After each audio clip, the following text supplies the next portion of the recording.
HB 6380, an act concerning the disclosure of salary range for a vacant position. JF to the floor.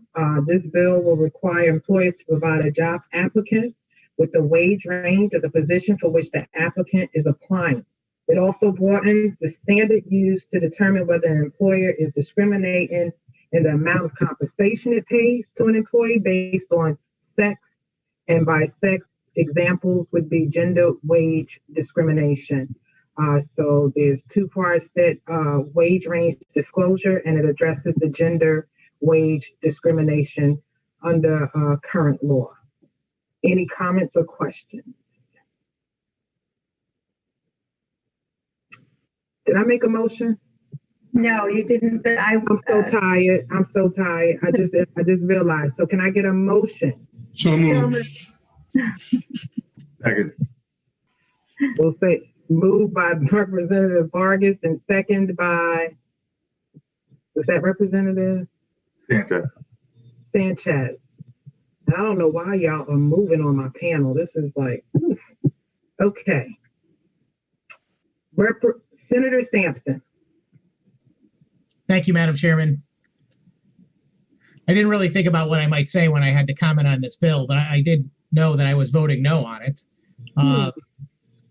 Yeah, I got to tell you, Madam Chairman, you know, when I see bills like this on our agenda, it really makes me question whether or not my colleagues understand the notion of limited government and freedom and opportunity that our country was founded on. I understand the desire to protect against any, what's the word I'm looking for, predatory,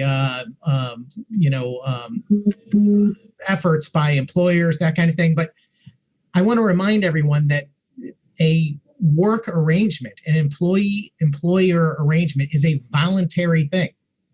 You know, we heard a lot of public hearing testimony today and the other day when we were talking about these bills, where a lot of people came before us. There's a lot of feedback again, Madam Chairman. I'm having trouble keeping my train of thought. Can we get folks to mute? We're not speaking. I'm the only one that's not muted, so let me mute Senator Sampson. I'm sorry, you may be hearing my phone. It's totally fine. It's very distracting when you're trying to speak.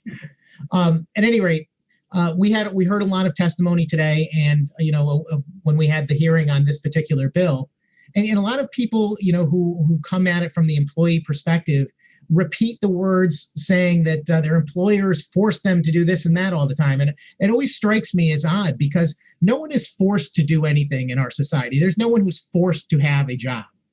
It's a choice every day. And if you don't like the terms of your employment, you try and negotiate that with your employer, or you quit and you find another job.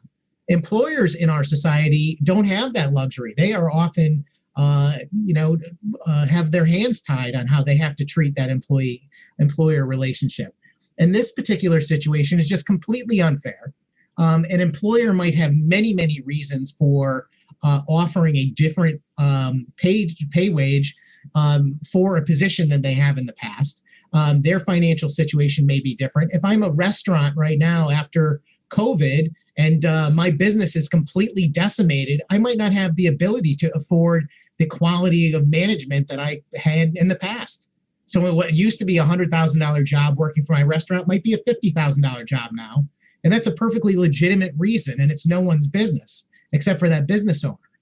And I think it's completely unfair to put this bill on our agenda in a way to imply that businesses that are not willing to offer the same wage range that they had in the past are up to something. People are also individuals, Madam Chairman. Every person is a different person. And therefore, when people get hired for employment, their job is often different than their predecessor's job, just because they're a different person. They might bring a different skill set to that occupation. They might bring different talents, and the negotiation may be entirely different. We have another bill on our agenda about whether employees should be compensated for using their phone or their car and things like that. Well, that may be part of this transaction and negotiation also. I just suggest that we need to recognize that These types of policies are damaging our economy in our state. If I was considering opening a business in the state, and I will tell you, by the way, that I'm a self-employed real estate agent for a reason in Connecticut, and that is because I came to two realizations over the last couple of decades. One, I don't want to be an employer in Connecticut because it's too hard. And number two, I don't want to be an employee in Connecticut because it's too hard. Those things are a result of the policies passed on our state government. And I'm not the only one saying it. There are people leaving this state every day for different states because of those reasons. There are people not expanding their businesses, and there are people that will move away and start their businesses in other states for those reasons.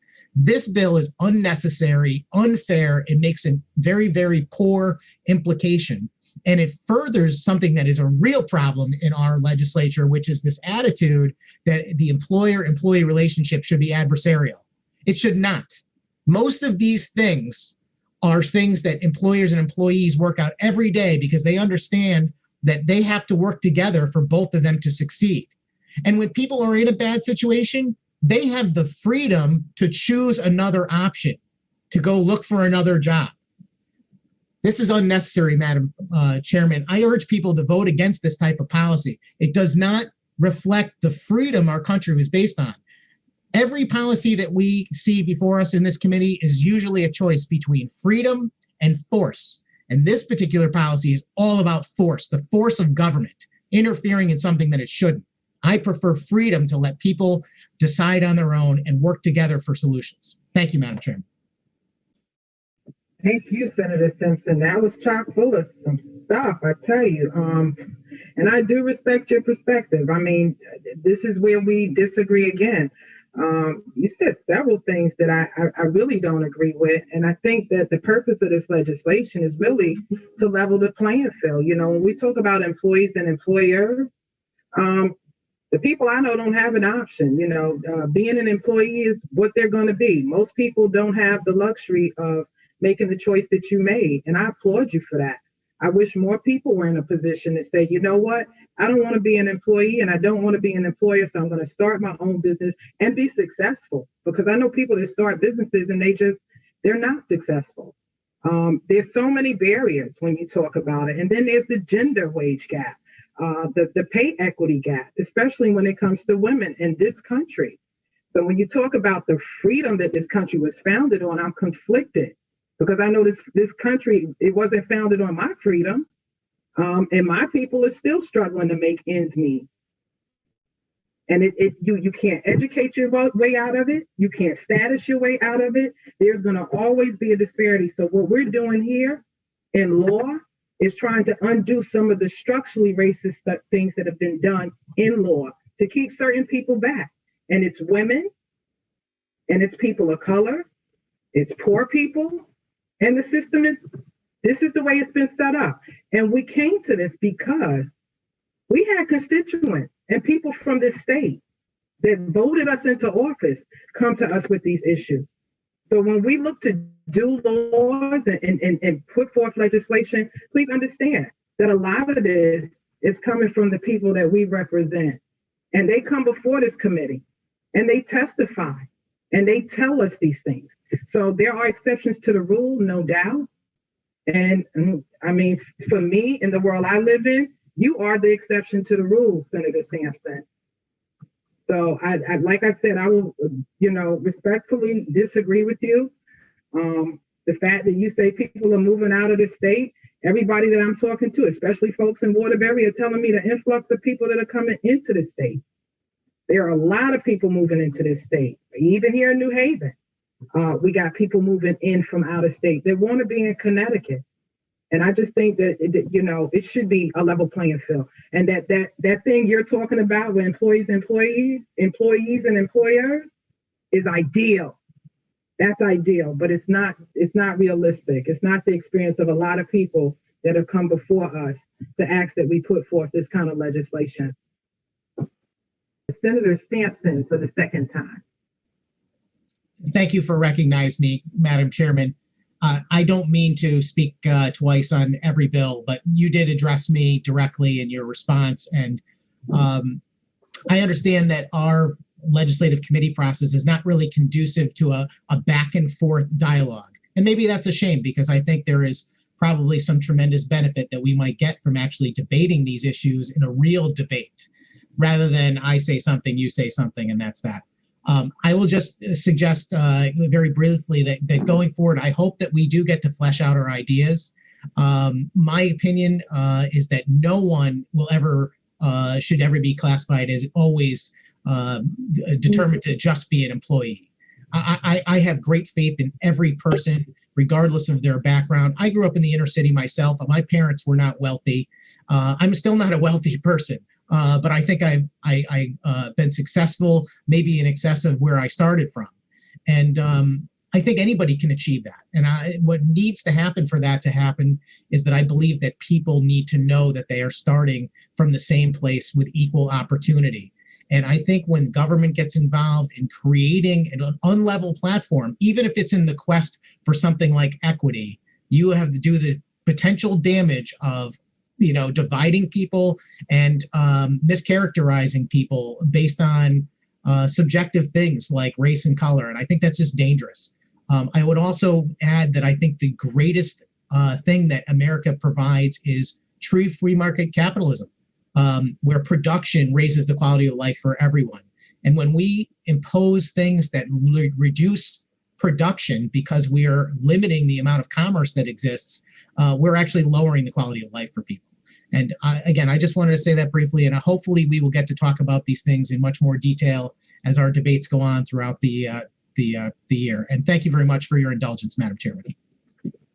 You're very welcome, Senator Sampson, and I hope the same, and not just debating in this forum, but I would love to sit down and have a cup of coffee with you, because lived experience matters. And I wish that what you just said was true.